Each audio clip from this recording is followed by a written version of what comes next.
نیکولاس کلیسا، باشماکوو کلی، کالوګا سیمه، روسیه. د لوړ کلیسا بیل برج. د زنګ برج 3 پوړونه لري. چې پوړ د کلمونو په نیمایي لوړوالی پای ته رسیږي. یو زنګ په پورتنی پوړ کې ځړول. زه دننه ولاړ یم د زنګ برج لاندې. د خشتو په چت کې پورتنۍ برخې ته هیڅ خلاصي نشته. هلته هم ځینې نشته. دا کلیسا ته د اصلي دروازه ده. څنګه د زنګ برج پورته کول؟ د مذهبي قواعدو له مخې دا اړینه ده چې په ورځ کې څو ځله زنګ ووهي. خو تاسو اړتیا لرئ د دې سوري له لارې پورته شئ. خو سوری د خشتو په کوټه کې مات شوی و.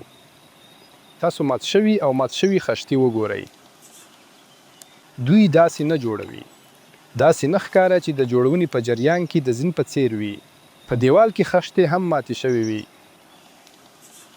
د اوسپنې قوس شتون لري چې د لاس نیولو لپاره دیوال ته لیږدول کیږي.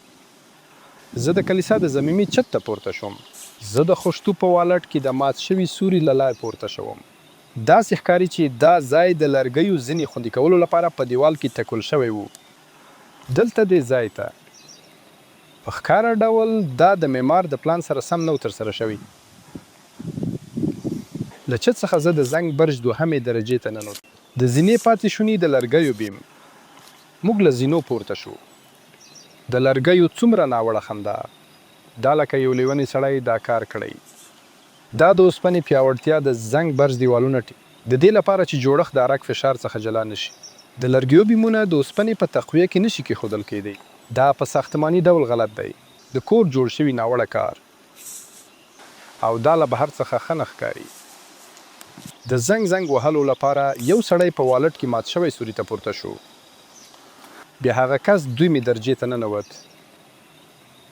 او هغه د لرګیو ځینو باندې پورته شو. زه د لرګیو فرشونو کې روان وم. او هغه د دې ناوړه جوړښت په شاوخوا کې حرکت وکړ.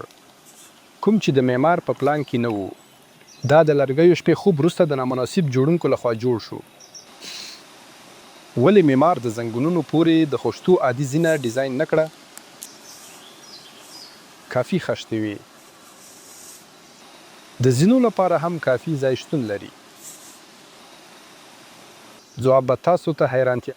کله چې د زنګ برج جوړ شو هیڅوک به پورته لاړ نشي او زنګ ووهي. مګر بیا هر څه بدل.